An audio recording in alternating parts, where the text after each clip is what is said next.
Welcome to Special Investigations. Today's episode, The Billy Meier Story, hosted by Jaime Maussan.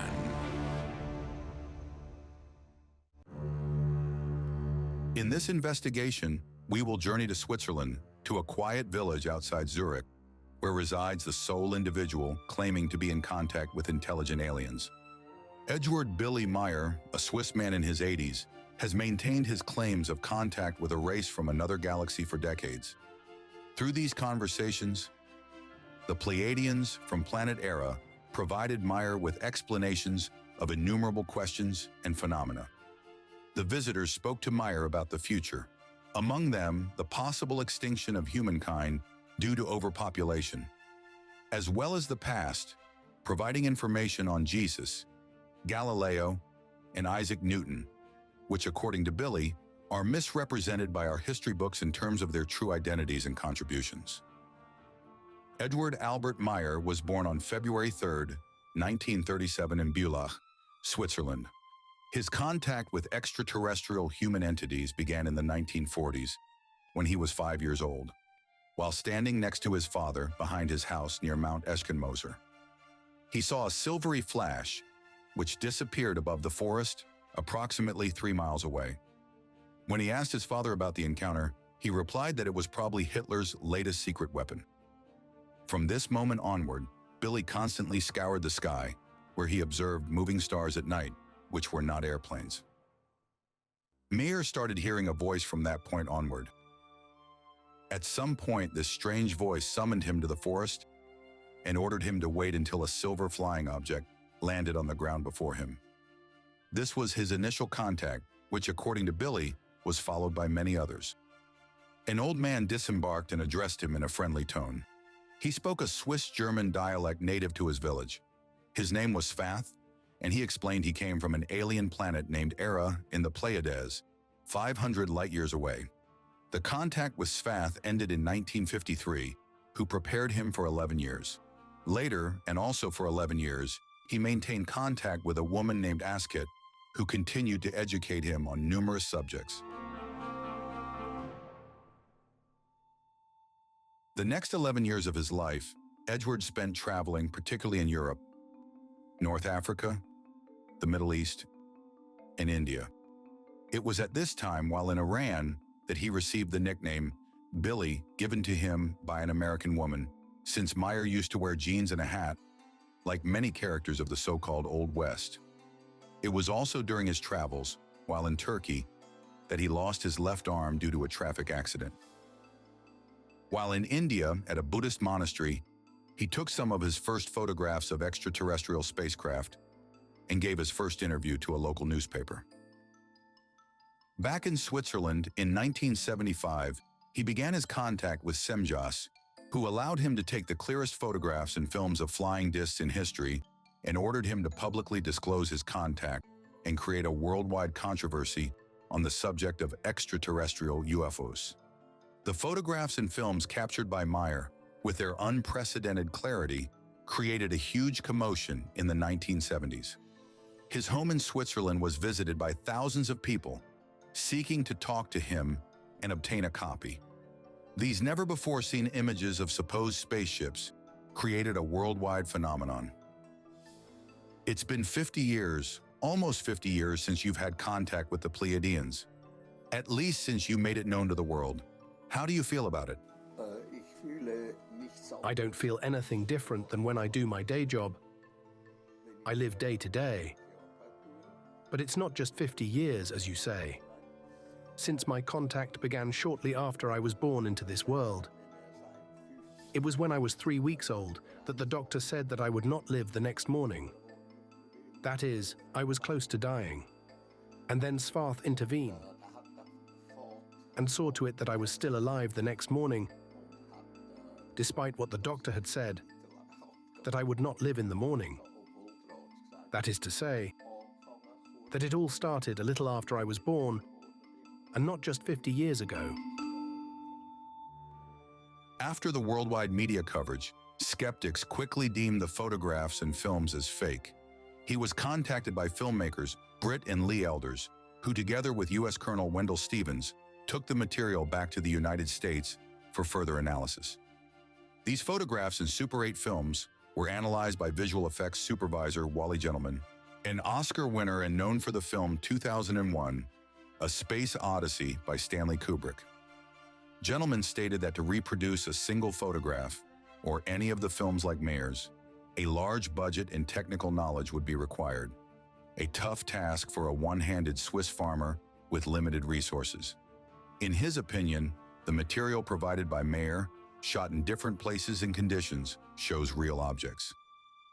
Billy provided a wide variety of evidence for analysis, such as recordings of the peculiar sound emitted by the spaceships.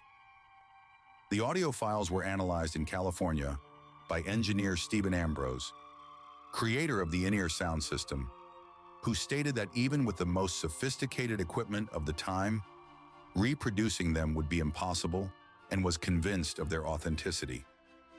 In addition, the Plejadians, a supposed extraterrestrial civilization, provided Meier with samples of strange metals used to build their spaceships, and with silver so pure that IBM's scientific researcher and inventor Marcel Vogel concluded that the metals had characteristics impossible to reproduce with terrestrial technology.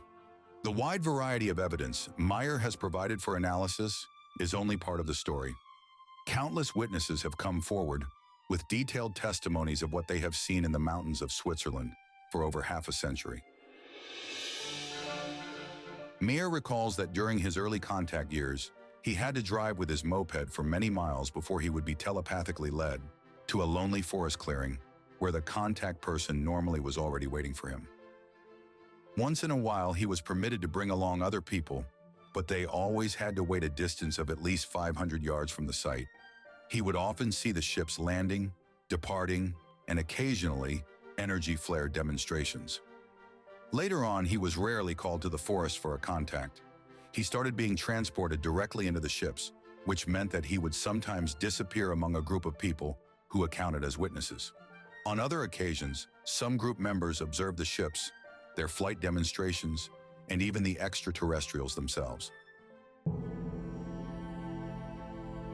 In 1975, you had an extraordinary case because you produced photographs, movies, you presented medals, sounds, and witnesses. They didn't want to make people believe. That is, the human beings believe. But they don't know what is real. They wanted to spread the truth so that terrestrial human beings heard the truth and understood and lived the truth. In 1982, Meier suffered a stroke and his recuperation was only partial, losing his availability to speak other languages. During his illness, Meier assures that he was visited by the Plejadians on several occasions. They would beam themselves into his office or wherever he stood outdoors. He sustains that the alleged visitors are neither allowed to reveal themselves, nor can they interfere in any manner, shape, or form with the events of the population on any planet, especially if they are still incapable of space travel. He was told that they are not allowed to openly and freely move about or reveal themselves to humanity. Meier confirms that the only reason he can have contact with the alleged extraterrestrials is the fact that his comprehensive consciousness can conform to those of the visitors. He sustains that he is the only person on Earth capable of doing that, and therefore absolutely impossible for other terrestrials to have any contact with the cosmonauts from planet Era. But your case was based on facts. Real facts. Is it difficult to go from this facts to what you are telling to us now? How can we connect both? For the human being in this world, the Earthling, it is difficult to accept the truth because he is a believer, not only on a religious level, but he has also become a believer on a mundane level. Terrestrials no longer believe. They are fed. They eat and swallow what is said to them. Humans believe without reflecting. They do not know the difference between what is true and not true. Did we learn? After 50 years, was it worth it? There are people around the world who was learning, who were changing the life, and became a real human being.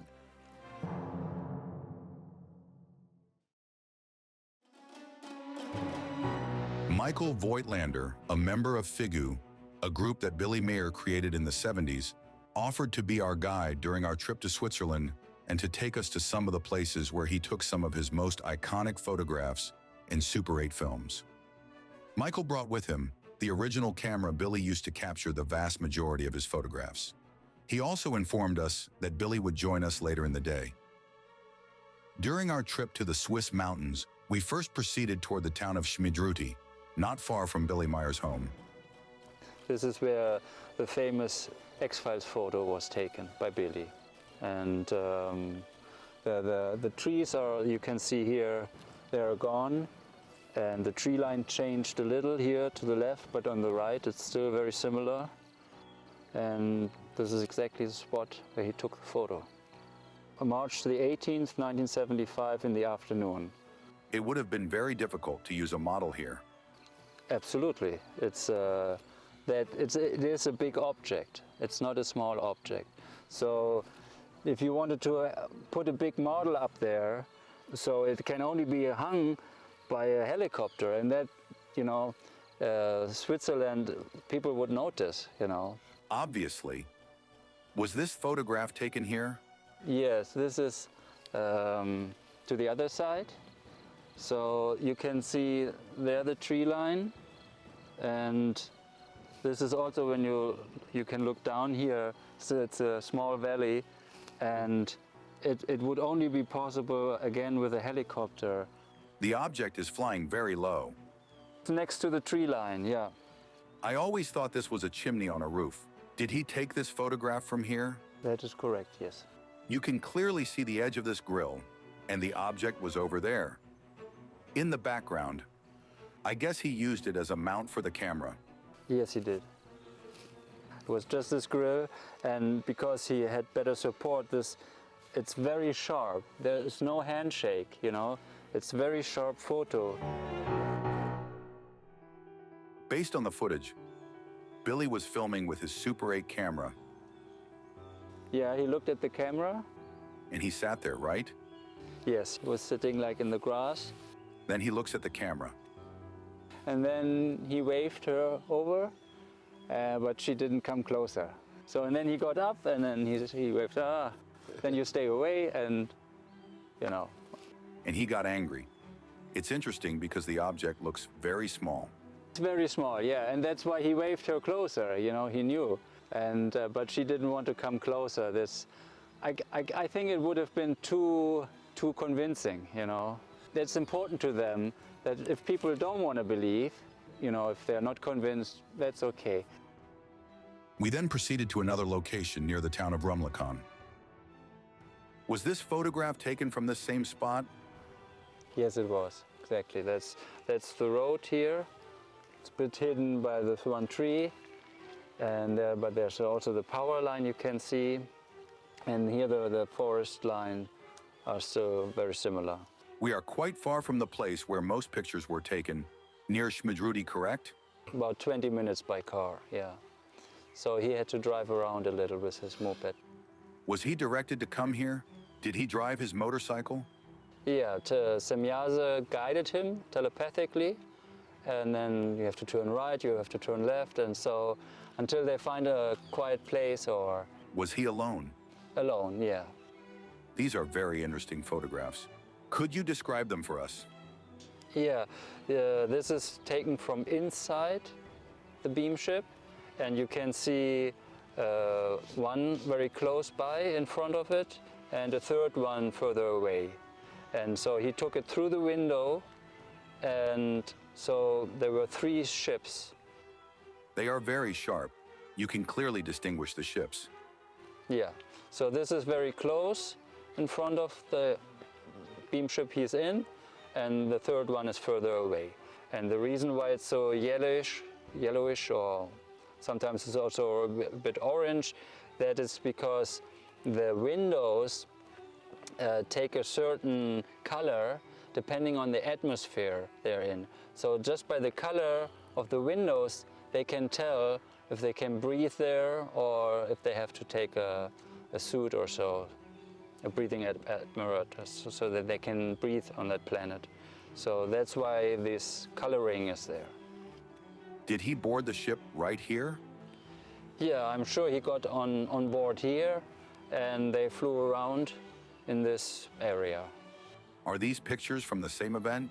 Yeah, it's all took here, and also this one is, for example, where it's over him, so you can also see under the Beamship, which is very unusual. I mean, UFO photos which are right under it, there are not so many. And here he has a Super 8 camera, and here you can also see again also the reflection of the sun on it. I remember this particular movie where one of these UFOs disappears in front of the camera. Yes, that's right.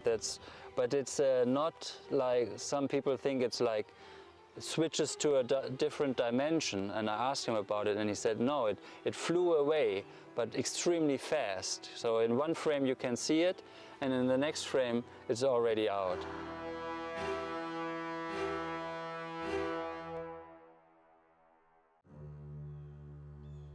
This is an important location because it is the only film in which moving cars are shown in the background, and it is possible to see the floating ship exactly at the same time.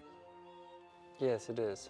Yeah, he took it from here, and the cars you can see in the film in the background driving. Yeah, but they couldn't see the Beamship. Just Billy. Yeah, they have the ability to kind of camouflage, and but partially be visible. So they made it. They opened like a small opening for him that he could film it, but everybody else around it could not see it. Does that mean that a ship could be here and we would not be able to see it? Right, that would be possible, yeah. We then moved to the next location, near Bachtel Hernley. Billy photographed this here, and this is a Semyasis Beamship, and these are like telemeter discs. This is what we would call a drone. And they were hovering here.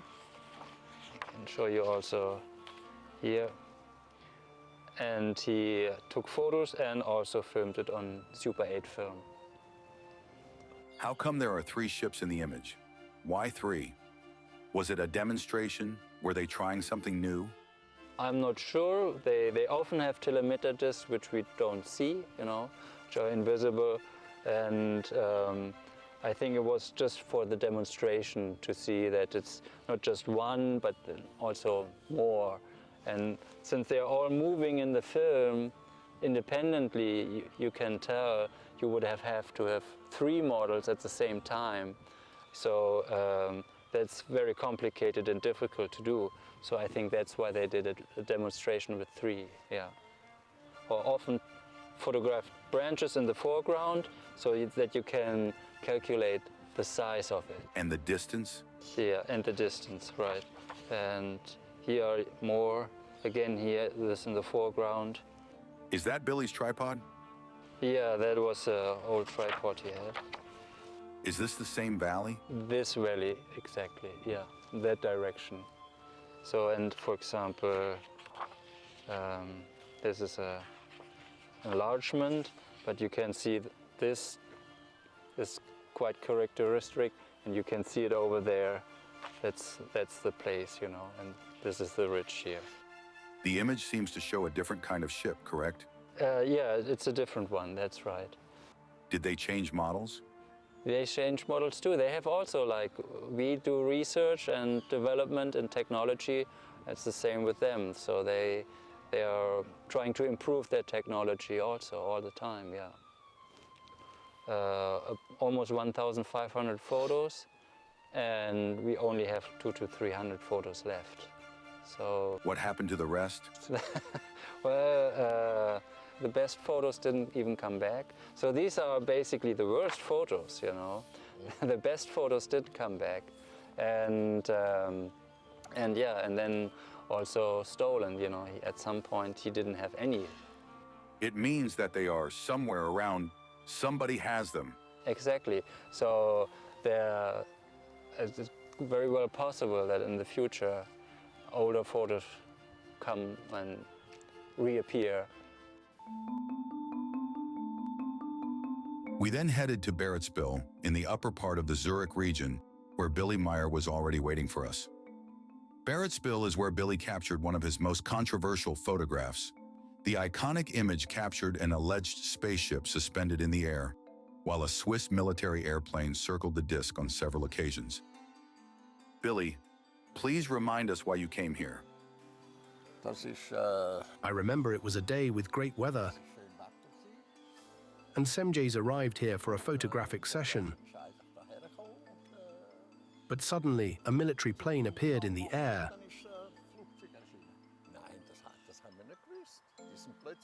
We were surprised when the plane showed up all of a sudden.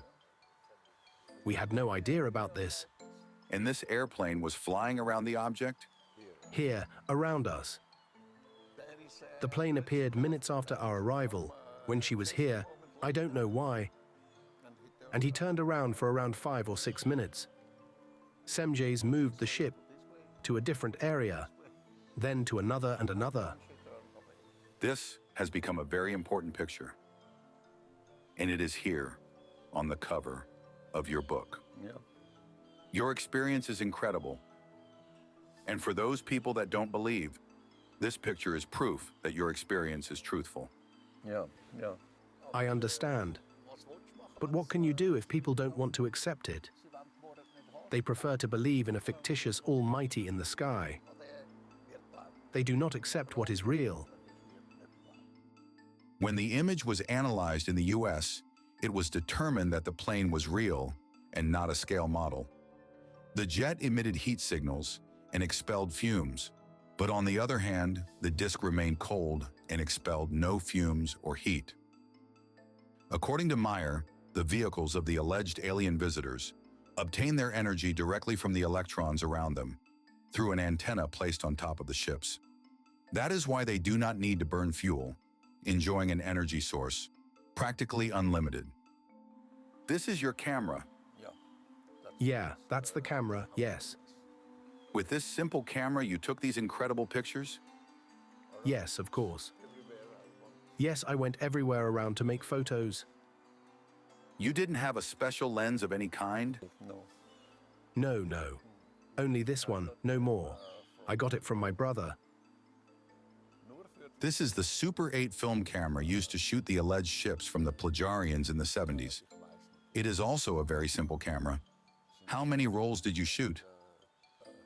I'm not sure how many rolls I shot. Most disappeared. Years later, I found out that one of them was sold for 1,000 francs by my ex-wife. I can't remember. It's been so long. I don't know. I don't remember. There are many videos from film transfers, but they are all copies. There are no originals. My ex-wife sold them all. A friend of mine managed to track an original, but she decided to cut it off instead. It was unusable. Very unfortunate. Why humanity does things like that? These are treasures. Yes, but what can you do? They are earthlings, idiots. We then traveled to Lake Pfeffiker, the location where Meier captured on film a demonstration by the alleged cosmonaut Semjas as she flew her craft around a tree. Semjes told me that when the ship circled the tree, the frequencies of the ship damaged the tree and made it dry up. That is the reason that it was cut off sometime later. Afterwards, she erased the memory of everyone that lived near the tree. How did she do that? I have no idea, but she did it. Why did Semjas circle the tree? Why was she doing that? She wanted to demonstrate how the ship functioned, being able to circle, showing how close they're able to fly to an object. This film is very important because you can see the object going around the tree and sometimes goes close, and the tree bends. In the picture, you can see the tree's reflection on the craft. Yes, it moved when the ship got close to it. She wanted to demonstrate how the ship functioned. The tree is not here anymore, but the lake is still there. We can tell this is the place where you filmed the ship, with the lake as the background. Yes, Lake Pfeffikon and the village next to it in the background is called Pfeffikon. Author Christian Freiner proved that there was indeed a large tree in the place where the photographs were taken. Taking advantage of a Swiss topographic database, he reviewed the aerial images of 1972 and discovered a large tree existed at the site.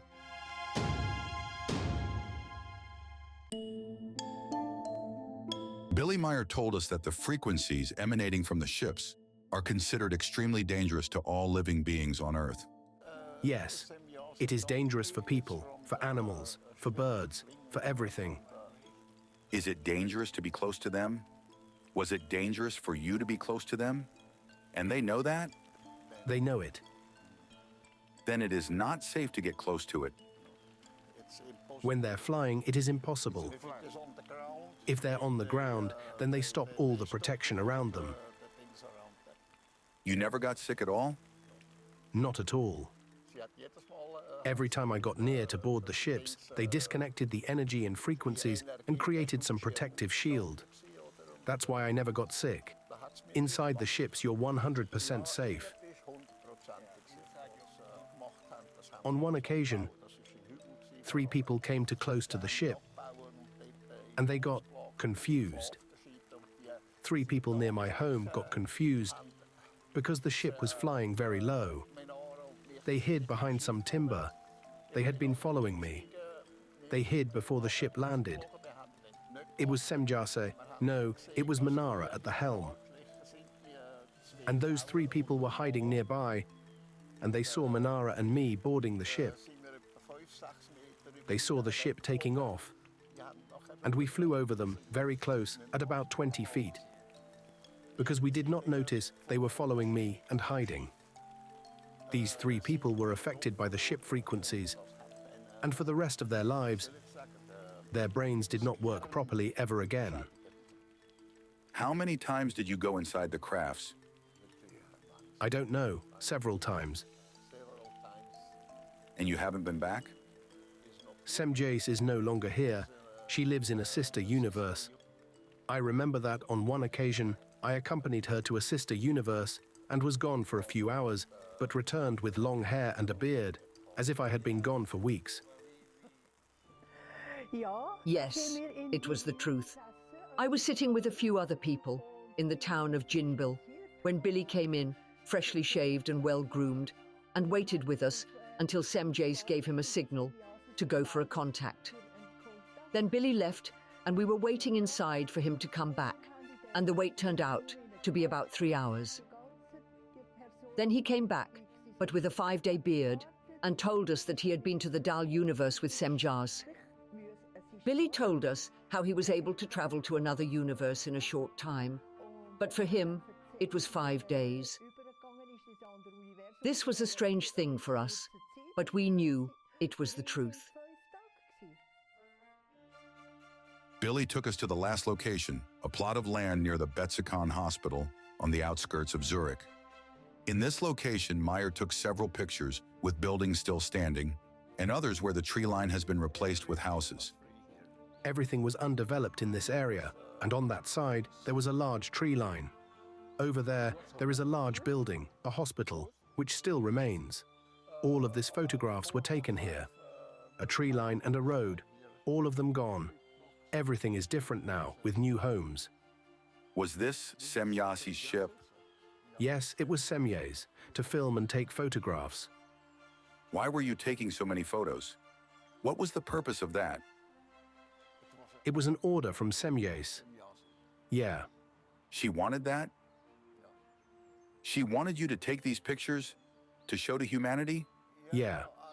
Many witnesses have seen the crafts. People from our group, from Figu, they all have seen the ships. Foreigners as well, Canadians, Americans and others, like Heidi Peters, who died not long ago. An old lady near my home saw 3 ships near Schmidruti, but she did not want to share it with anyone. Jacob was with me at 2 in the morning and witnessed when a ship took off. and created an energy discharge. We all saw it and photographed it. It was 500 feet long. Around 120 people have seen the ships. Why are they hiding now? Because there were problems. People starting to behave irrationally. And the Plejarens decided to avoid making themselves present. But they wanted you to take the pictures. Why did they do it? To let people know about the mission. The Plejaren are not interested in letting themselves be known. But the case is important. Yes, but the Plejaren or the ships are not important. It is all about the mission. Since 1975, Billy Meier has written several books about the teachings he has received from an alleged alien civilization. Many of his writings have been constructed as prophecies to some because of their similarities to recent events and interpreted by others as warnings and fundamental to human survival. The information shared in the writings of the alleged Swiss contactee in 1975 includes the opening of a hole in the ozone layer over Antarctica and Australia, letting in deadly ultraviolet rays. The warning was verified the following year when scientists from the British Antarctic Survey confirmed the existence of an opening in the ozone layer and published it in the journal Nature. Even though many skeptics blamed it a mere coincidence, others paid more attention to the many warnings Meier published in the following years. You said that one of the main reasons of their mission was to alert us about the destruction of the ozone layer. Human beings are having a profound impact on environmental pollution. Just observe the traffic and the machinery that releases CO2 from gasoline and diesel fuels. Furthermore, the use of wood and carbon for heating contributes to the degradation of our atmosphere worldwide. It's an urgent issue that requires our attention. In 1995, Billy Meier warned about a virus that would spread among humans due to China's research of biological weapons. He mentioned it as a lung disease and wrote that the pathogens would be released in the population due to China's carelessness.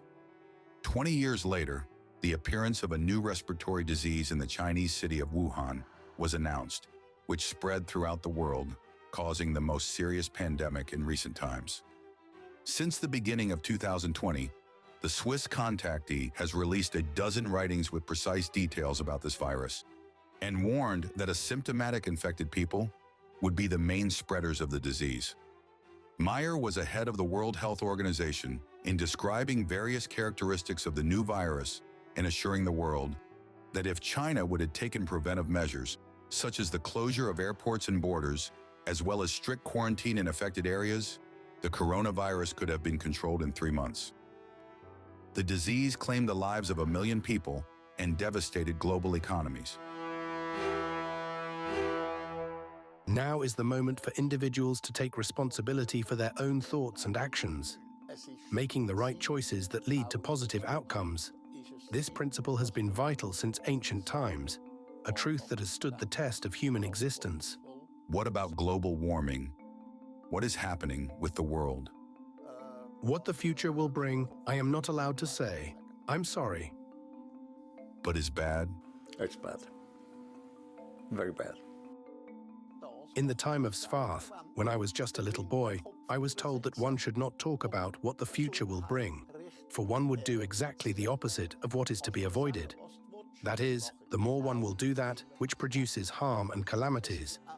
It is like a small child who is told, "Do not take the knife," and the child takes the knife and cuts himself on the finger. It's wrong, very wrong. I can say at least this, but no more. Are humans going to learn, or is it going to be too late? I believe that for humanity to truly understand its place in the world, we must heed the lessons of nature and strive to become truly human. But this requires that the population be reduced to below 1 billion. Otherwise, there will be no benefit. The more humanity grows, the worse it will be. Less than 1 billion. Only 500 million worldwide, no more. The Earth has not been made to feed more than 500 million, so everyone can live as nature has intended. Why? What is the reason? Such as it is, the size of our planet is projected for only 500 to 530 million people, apart from animals that also exist in the millions. The countless species of animals can live naturally only if the number of people is 500 to 530 million. At present, humanity is 19 times above the sustainable measure of 500 to 530 million people. This overpopulation is leading to the destruction of our world, the exploitation of Earth's resources, and the loss of our natural environment. While religions often advocate for population growth, it's important to remember that everything, including our population, is ultimately governed by the laws of chemistry.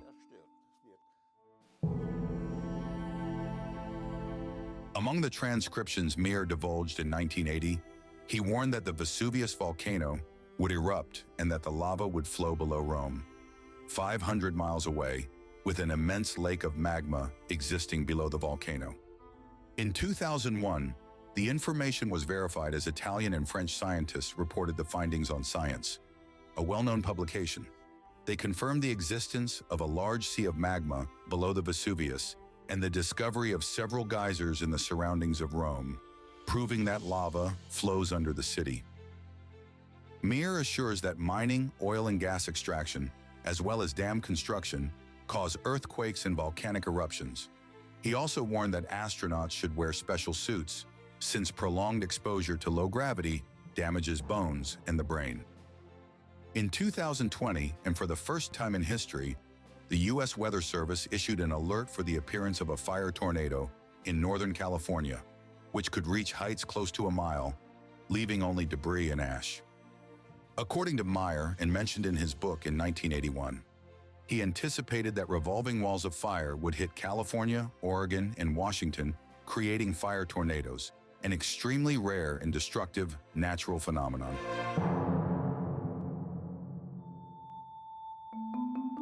How important are these messages from them? The message is as important for human beings as it is for animals and plants.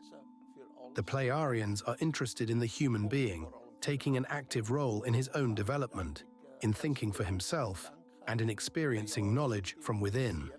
This is how a human being becomes truly effective.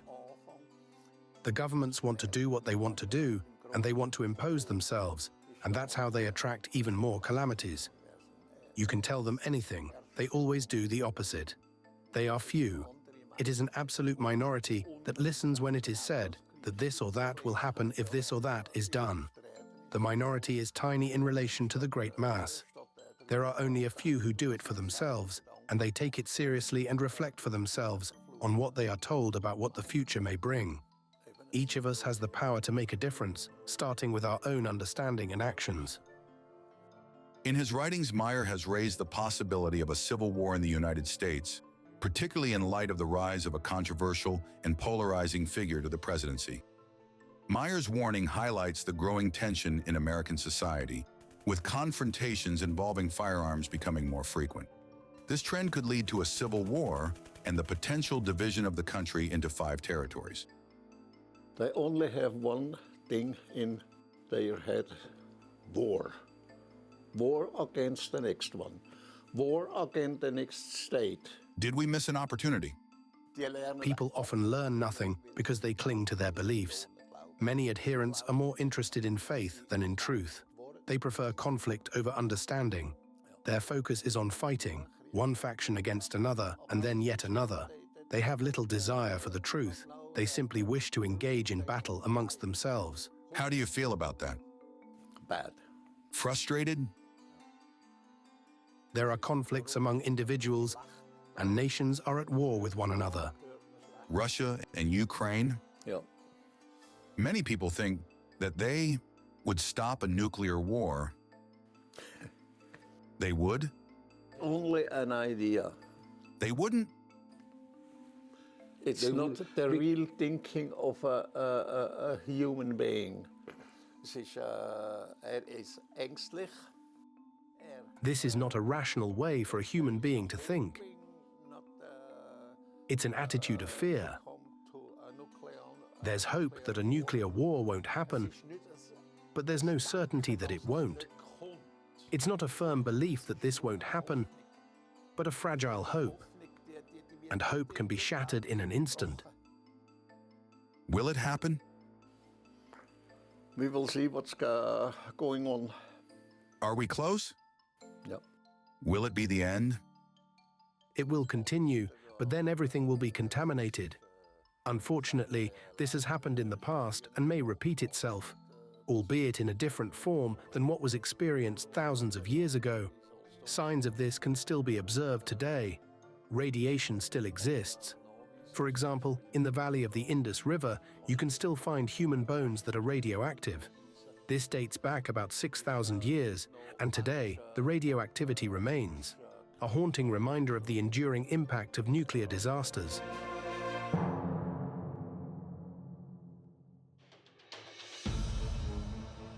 Another of the future dangers that the aliens warned Meier about is the arrival of the asteroid Apophis, which will approach Earth on April 13, 2029, to return in the exact same date, also on April 13th, but in the year 2036.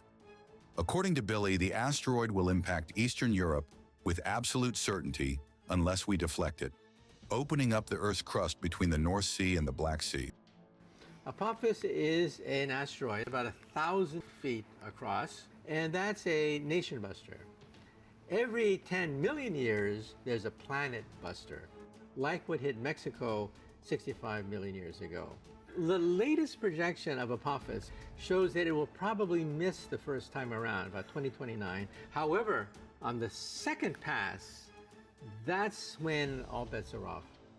Let's say right now, some amateur astronomer sees an object bigger than an apartment building headed to the planet Earth. What can we do? The answer is nothing. Absolutely nothing. We have no space shuttle. We have no rockets that can easily reach deep space. We don't know the physics. Is the rocket going to blow up the asteroid? We have a lot of small asteroids. We don't know about the physics of these things. So we are children. We're children when it comes to threats from outer space.